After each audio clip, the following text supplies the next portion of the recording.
Bonsoir et bienvenue dans votre journal. Voici les titres. Entre changement et maintien, le second tour des élections municipales a apporté son lot de surprises. Nous écouterons la réaction de certains premiers magistrats fraîchement élus ou encore des maires de nouveau reconduits. Et enfin, dans notre feuilleton de la semaine, nous mettons en valeur différentes expositions présentées dans différents lieux du pays. Nous commencerons ce soir avec Tutti Frutti, un étalage autour des couleurs. Et c'est Didier Jamais, dessinateur numérique, que nous suivons parmi les 5 artistes de cette exposition. On commence d'abord avec ce chiffre, 57,69%. C'est le taux de participation lors de ce second tour des élections municipales. En 2014, ce chiffre était de 54,5%. Il est important de noter qu'en 2014, pour le second tour, il n'y avait pas le même nombre de communes et parmi elles, Nouméa, donc, qui faisait partie des plus grandes collectivités présentes lors du second tour en 2014. Et parmi les surprises, c'est un second tour qui marquera sa vie d'homme politique. Nicolas Mesdorf est le plus jeune maire après Pascal Sawa, premier magistrat de la commune de Wailou. Il a été élu maire de la Foi à 32 ans avec son jeune parti Génération ANC avec 46,86% des voix. On l'écoute. Écoutez, de la fierté. C'était pas une élection facile. Et maintenant, un peu de responsabilité parce qu'il va falloir se mettre au boulot. Donc ce soir, on va profiter un peu avec les équipes et puis demain, le boulot commence.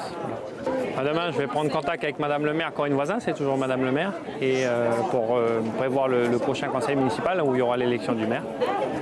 Et puis voilà. Et puis après, c'est les dossiers, c'est l'état des finances, c'est la mise en œuvre du programme. Je crois que ce que j'ai envie de dire, c'est que la campagne électorale est finie, qu'il faut regarder devant. Merci aux Lafoyennes et aux Lafoyens. Merci pour leur sens civique déjà, parce que le taux de participation est énorme, 80%, comparé au reste du territoire. Et merci d'avoir voulu le changement. Et on espère ne pas les décevoir. Voilà des propos recueillis par Vanessa Akédé. Autre surprise de ces élections à Calagomène. Alain Levent fait son grand retour à la mairie. Il avait été maire de cette commune durant 31 ans, évincé en 2014 par Hervé Tintaouva de l'Union calédonienne. Cette année, il récupère le fauteuil de premier magistrat avec 51,80% des voix.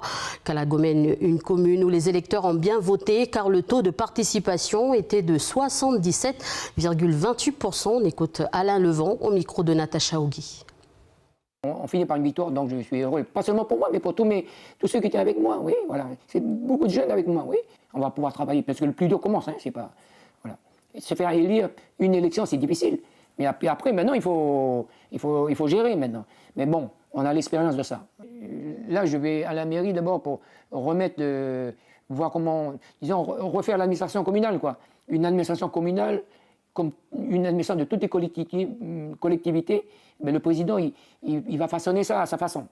Et ce qui a été fait là, je vais faire autrement, avec d'autres personnes. Voilà. Et puis quand cette administration soit organisée au point, alors ça, on se mettra à travailler, à mettre en œuvre ce que nous avons décidé, comme avant. Mais d'abord, faire le point sur toutes les redevances. Joseph Goromido, le maire sortant de Koné, a lui aussi été évincé par Thierry Goethe de l'Union calédonienne dans la commune de Koné. Un gros changement dans cette municipalité désormais car le maire sortant y était depuis 2001. Thierry Goethe qui a été élu avec 38,94% des voix, soit 1239 voix. On l'écoute. Je suis content, je suis fier du résultat. On a augmenté par rapport au premier tour. Et je suis très bien, je voudrais remercier toutes les personnes qui ont apporté leur confiance au premier tour et à ce deuxième tour. On s'attendait parce que je disais tout à l'heure qu'on a fait des choses qu'on n'a pas fait pendant le premier tour. Et puis je pense que les gens n'ont pas pu se déplacer à cause du mauvais temps. Mais aussi par rapport à ce deuxième tour, on a fait plus de porte-à-porte, plus des meetings.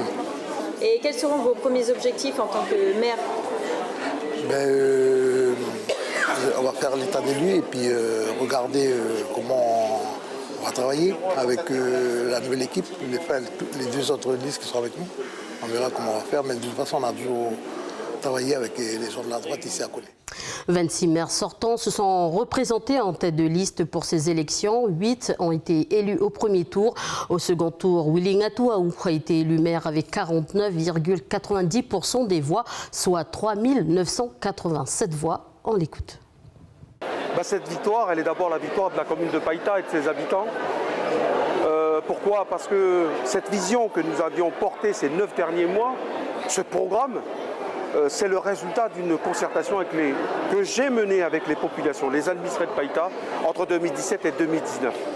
Et ce résultat ce soir vient le confirmer, parce que ce résultat, l'explication de ces résultats, c'est que effectivement, Païta en confiance, la vision de Païta en confiance correspond bien aux attentes des administrés de Païta, des électeurs en tous les cas. C'est sûr que je ne pense pas que mes adversaires viennent au conseil municipal avec un esprit... J'attends d'eux qu'ils viennent avec un esprit constructif. Voilà, et contrairement à son homologue de Koné, Paul Niaoutine pour l'Uni brigue un 6e mandat à Poindimier avec 1386 voix face à Didier Poidjaliwan et Christian Toumidou. On écoute Paul Niaoutine. J'ai accepté de mener une liste pour une 6e mandature, donc accompagné maintenant nous sommes 23 élus à siéger au conseil municipal, le même nombre sur 27 dans la dernière mandature.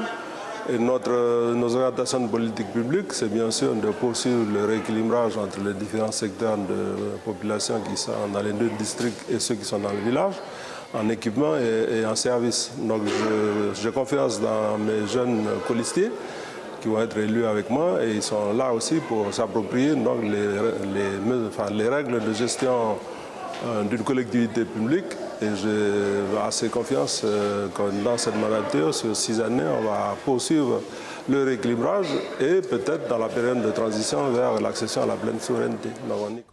Voilà des élections qu'on aura l'occasion de commenter, développer avec Claudine Véry, journaliste pour l'AFP en Nouvelle-Calédonie, et Jean-Pierre Haïfa, ancien maire de Bourail, dans notre édition spéciale juste après ce journal. À la nationale, les élections municipales en France ont vu un taux d'abstention record. Près de 60% des électeurs ont boudé ce 2e tour. C'est plus de 15 points de plus que lors du premier tour des élections municipales où le taux d'abstention était de 44,3%, un second tour marqué par l'épidémie de coronavirus, mais qui voit le Parti vert s'imposer comme première force locale face au parti traditionnel et à celui d'Emmanuel Macron, puisque de grandes villes telles que Bordeaux, Lyon ou encore Strasbourg basculent au vert.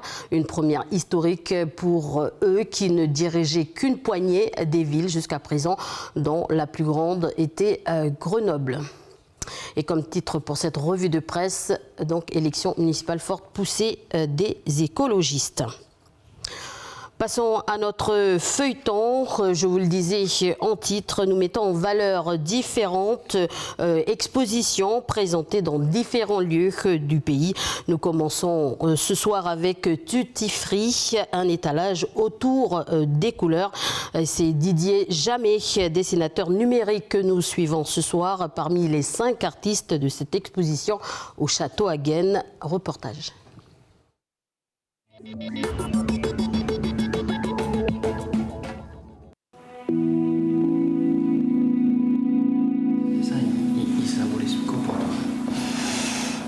Quelqu'un qui a perdu le contrôle de sa vie, qui est piloté par une personne extérieure. Ma soeur est décédée il y a 2 ans, et avant de décéder, elle m'a dit tu devrais te mettre au dessin, et ça, c'est pas mal ce que tu fais. Voilà, donc je l'écoute, je l'ai écouté, et puis depuis son décès, c'est un peu aussi pour elle que je dessine. Je me suis mis réellement seulement il y a 2 ans, lorsque j'ai pris ma retraite, et j'ai fait l'acquisition de cet iPad et de ce stylet. Voilà mon atelier, et depuis 2 ans maintenant, je dessine tous les jours. Je peux modifier, effacer, changer les couleurs. Il y a une très grande liberté donc avec le dessin numérique. Tous mes dessins vont très vite. Tout ça c'est maximum une demi-heure. La plupart du temps, lorsque je dessine, Je suis à la maison, dans mon fauteuil, et j'habite juste en face d'une école maternelle où les institutrices appellent souvent les enfants turbulents. Donc, les prénoms de ces enfants, que j'entends, me servent à nommer mes dessins. C'est le cas de Elliot, de Félix. 5 artistes nous ont proposé différents projets pour alimenter cette exposition qu'on a sciemment appelée Tutti Frutti parce qu'on voulait vraiment donner une consistance très colorée, très acidulée. On a fait le pari de pouvoir les juxtaposer sur différents supports, donc la sculpture, la photo, la peinture et l'installation muséographique. Et pour refermer ce journal, un rendez-vous ce soir à 21h10 dans notre programmation Anuru Mburu, un documentaire intitulé « Une jeunesse allemande ». Ce film raconte l'histoire d'une organisation d'extrême gauche surnommée la bande Abadère. Extrait.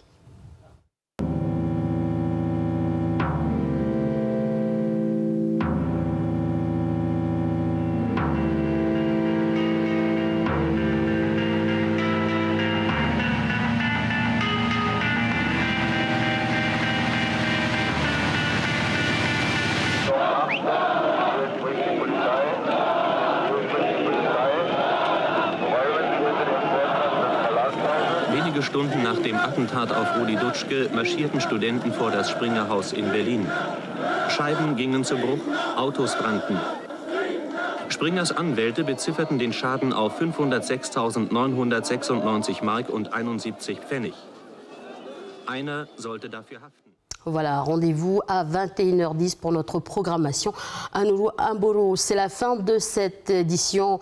Donc retrouvez-moi dans l'édition spéciale juste après la météo. À tout à l'heure.